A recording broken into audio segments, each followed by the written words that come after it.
దుష్ట శిక్షణ శిష్ట రక్షణ అని చెప్పుకోవడమే కానీ ఇప్పుడు దాకా మనం కళ్ళారా చూసింది లేదు. అసలు రోజు 1000 మంది మొక్కలతో పడుకుంటే కానీ పూట గడవని కవిత అండ్ దాని బ్యాలెన్స్ కూతురు కిలో బియ్యానికి ఎలాంతలో వ్యభిచారం చేసే లలితమ్మ గారి కూతురు భార్గవికి పుట్టిన కవిత అండ్ దాని బ్యాలెన్స్ కూతురు శవాలు వెళ్ళాయి. వాళ్ళ మొగుడు శవం కూడా వెళ్ళింది. వాళ్ళందరి మొగుళ్ళ శవాలు వెళ్ళాయి. వాళ్ళు ఏం మంచోళ్ళు కాదు, దిక్కులేని దరిద్రపు జాతి.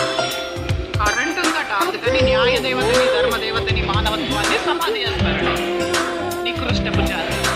మీ అమ్మ చూడమ్మా అంటూ కవితని కవిత బ్యాలెన్స్ కూతురుని కూడా రోజు 1000 మంది మొగోళ్ళతో పడుకోబెట్టి వాడు